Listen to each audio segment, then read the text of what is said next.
Good morning बच्चों। आज हम लोग लेसन 2 लिटरेचर में बच्चों आधा इनाम ये कहानी हम लोग पढ़ चुके हैं।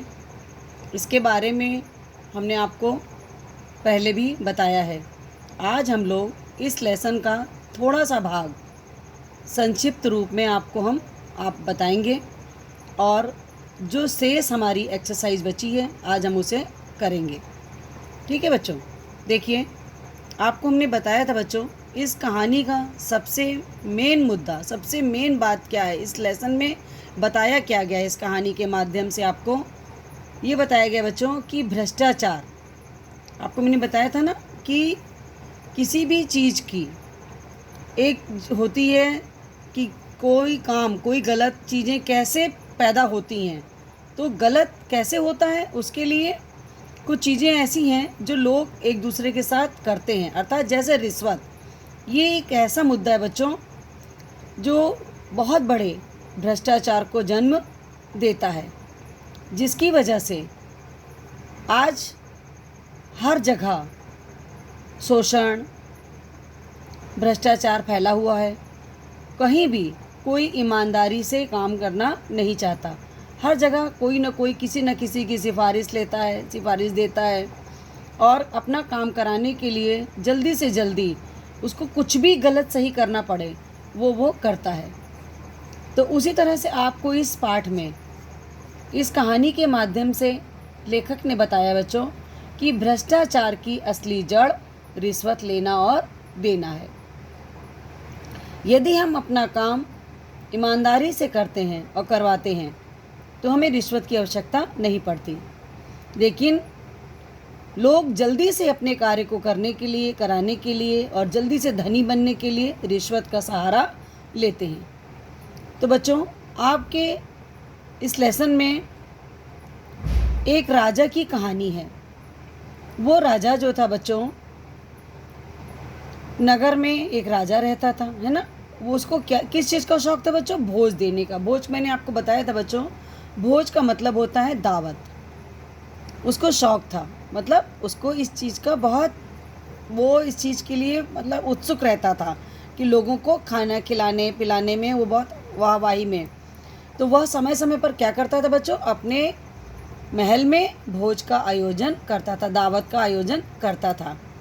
ठीक है बच्चों। एक दिन क्या हुआ बच्चों, राजकुमारी का जन्मदिन था बच्चों। तो राजा ने एक बहुत बड़े भोज की, एक बहुत बड़ी दावत की तैयारी कर रखी थी और वो भोज में क्या खिलाना चाहता था बच्चों? सबको मछली खिलाना चाहता था। तो उसको क्या चाहिए था? भोज के लिए एक बहुत बड़ी सी मछली चाहिए थी। इसलिए राजा ने बच्चों पूरे नगर में एक घोषणा करवाई कि जो भी व्यक्ति दावत के लिए, भोज के लिए एक बड़ी मछली पकड़ कर लाएगा उसको उस मछली का मूल्य भी दिया जाएगा और अच्छा इनाम भी दिया जाएगा। ये घोषणा, ये ऐलान सुनकर बच्चों सबने सुना। तो एक मछुआरा था बच्चों, उसने जब ये ऐलान सुना तो उसने जाल लेकर के वो समुद्र के तट पर गया। क्या मछली कहाँ पकड़ते थे बच्चों? समुद्र तट पर गया। उसने समुद्र में बच्चों जाल फैला दिया और उसका भाग्य बहुत अच्छा था कि उसको एक बहुत बड़ी मछली मिल गई। वह बहुत प्रसन्न हुआ, बहुत खुश हुआ और मछली लेकर महल की ओर चल पड़ा। अब जब महल के बाहर बच्चों पहुंचा तो महल के बाहर कौन खड़ा था? एक दरबान खड़ा था, पहरा दे रहा था। उसने मछुआरे को अंदर जाने से रोका और कहा कि तुम ठहरो, तुम अंदर नहीं जा सकते हो।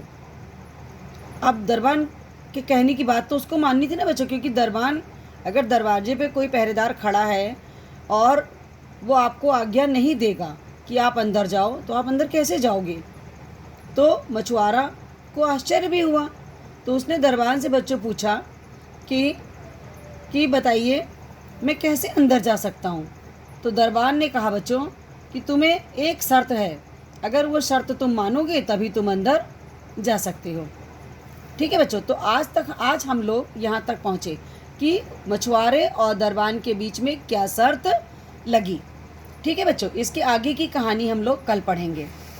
अब देखिए आपके लेसन में मैंने आपको कठिन शब्द, शब्दार्थ, लघु, अति लघु प्रश्नोत्तर कराए, एक्सरसाइज में फिलअप कराया, ठीक है बच्चों, आज हमारे पास एक एक्सरसाइज आपकी और बची है भाषा से।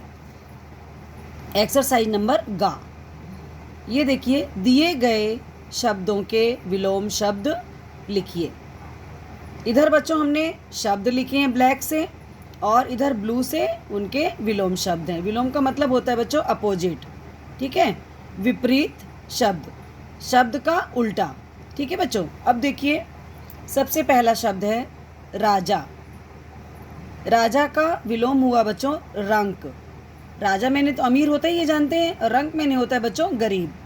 ठीक है, राजा का रंक। सेकंड देखिए अंदर।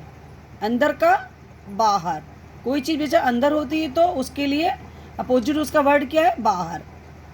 नेक्स्ट देखिए सौभाग्य। सौभाग्य का मतलब होता है बच्चों बहुत ही भाग्यशाली, बहुत अच्छा भाग्य जिसका हो। और दुर्भाग्य अपोजिट है उसका, विलोम जाए दुर्भाग्य। दुर्भाग्य मतलब बच्चा बुरा भाग्य। बहुत ही किसी के साथ जब बहुत बुरा हो जाता है तो कहते हैं ना उसका दुर्भाग्य था जो उसके साथ ऐसी घटना घटी। नेक्स्ट देखिए आधा। आधा का क्या होगा? अपोजिट पूरा। नेक्स्ट नगर। नगर मैंने बच्चा होता है शहर और उसका अपोजिट हुआ बच्चों गांव या ग्राम। ठीक है, जो लोग गांव में रहते हैं उनको क्या कहते हैं? ग्रामीण। और जो नगर में रहते हैं वो नगरीय। शहर में शहरी बोलते हैं उनको। ठीक है, नेक्स्ट देखिए अच्छा। अच्छा का बच्चों अपोजिट बुरा। इनाम। इनाम का सजा। प्रसन्न।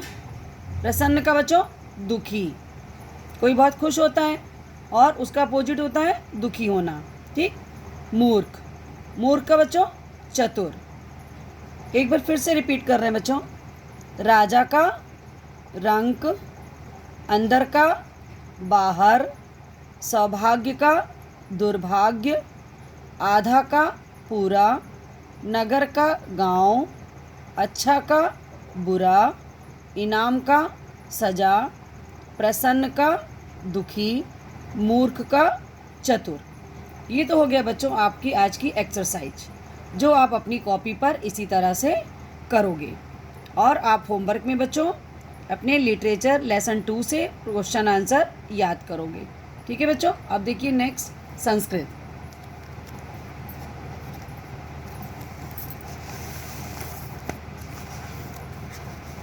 संस्कृत में बच्चों कल हम लोगों ने क्वेश्चन आंसर स्टार्ट किए थे, जिसमें से कल हम लोगों ने 4 क्वेश्चन आंसर लिखे थे। उसी के आगे बच्चों आज है लेसन 2 में ही दीपावली लेसन में क्वेश्चन नंबर 5। देखिए केशाम स्वागतार्थ जना दीपान प्रज्वलयन। किसके स्वागत के लिए लोगों ने दीपक जलाए थे?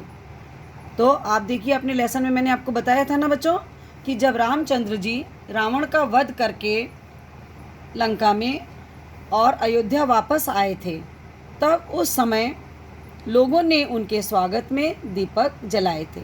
उसका आंसर है देखिए बच्चों, श्री रामचंद्र लक्ष्मणेन सीतया सह अयोध्या प्रत्यागच्छत जना तेषां स्वागताय दीपान प्रज्वलयन।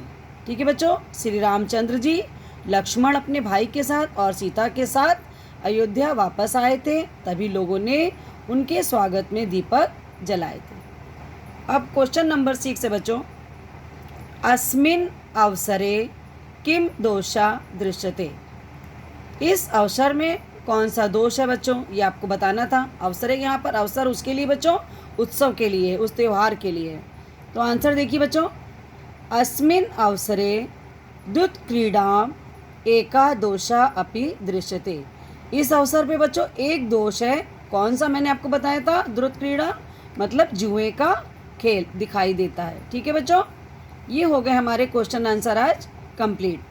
ठीक है, जहाँ तक आपने क्वेश्चन नंबर 4 का आंसर तक लिखा था, उसके आगे ये क्वेश्चन नंबर 5 और 6 लिखेंगे।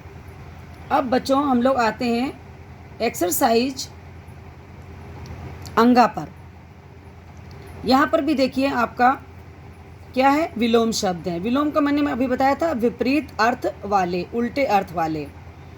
ये शब्द मंजूषा, इसमें आप अभी बुक अपनी देखेंगे तो बुक में ऊपर यहाँ पर लिखे हुए हैं शब्द।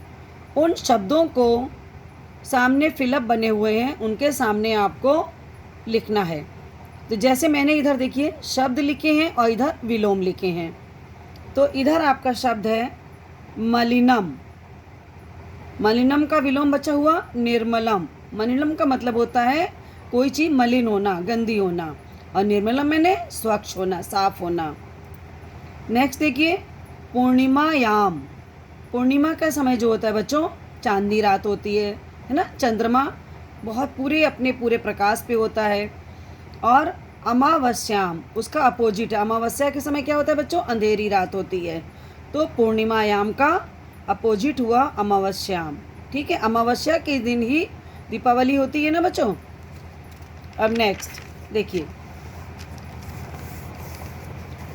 निरर्थकम। निरर्थकम मतलब बच्चों सार्थकम। निरर्थक मतलब होता है जिसका कोई अर्थ ना हो, और सार्थक मतलब बच्चों जो सार्थक हो, जिसका अर्थ हो। अंधकार। अंधकार का अपोजिट प्रकाश। अंधकार जब होता है तो जब हम रोशनी कर देते हैं तो क्या हो जाती है, प्रकाश हो जाता है। तो अंधकार का अपोजिट हुआ बच्चों प्रकाश। गुण दोष। किसी चीज़ में बच्चों गुण भी होते हैं, अच्छाई भी होती है और उनकी बुराई भी होती है। हर चीज़ में गुण और दोष दोनों ही होते हैं।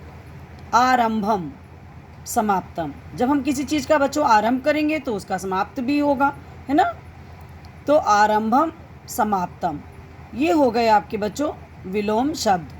ठीक है, नेक्स्ट एक्सरसाइज है बच्चों एक्सरसाइज 4। यहाँ पर देखिए धातु रूपों के एक वचन रूप यहाँ पर आपके लिखे हुए हैं एक तरफ, और आपको क्या करना है, उनके सामने उनके बहुवचन रूप बनाकर लिखने हैं। ठीक है बच्चों, इस एक्सरसाइज में भी इधर वचन एक वचन लिखा हुआ है और उसके सामने डैश बना है बुक में। ठीक है, वहाँ पर आपको बहुवचन उनके लिखने हैं। जैसे पश्यति। पश्यति शब्द क्या है, एक वचन है, और उसका बहुवचन हो जाएगा बच्चों पश्यन्ति। भवति बहुवचन है इसका बच्चों भवन्ति। चालयति चालयन्ति। अस्ति सन्ति। प्रज्वालयति प्रज्वलयन्ति। गमिष्यति गमिष्यन्ति। ये हो गए बच्चों आपके, इधर एक वचन है और उनके बहुवचन है। एक बार देखिए, फिर से एक बार आपको हम बता रहे हैं इसको। पश्यति। पश्यति मैंने आपको पता ही है ना, देखना। तो पश्यन्ति इसका बहुवचन हो जाएगा पश्यन्ति। भवति भवन्ति। चालयति चालयन्ति। अस्ति सन्ति। प्रज्वलयन्ति प्रज्वलयति और प्रज्वलयन्ति। गमिष्यति गमिष्यन्ति। ये आपके बच्चों एक वचन और उनके बहुवचन रूप। यहाँ पर आज हमारी एक्सरसाइज 4 तक कंप्लीट हो गया। अब आपको बाकी के जो 2 क्वेश्चन आज मैंने लिखाए हैं वो, और अंगा और चा, ये दोनों एक्सरसाइज इसी तरह से आप अपनी कॉपी पर लिखोगे जैसे हमने लिखाया है ब्लैक और ब्लू में। ये आपका आज का होमवर्क भी है। ठीक है बच्चों, इसे आपको इस वर्क को अपनी कॉपी पे करना है। अब आपके लेसन का जो भी थोड़ा सा वर्क बचा है उसको हम आपको कल कराएंगे। ठीक है बच्चों, थैंक यू, धन्यवाद।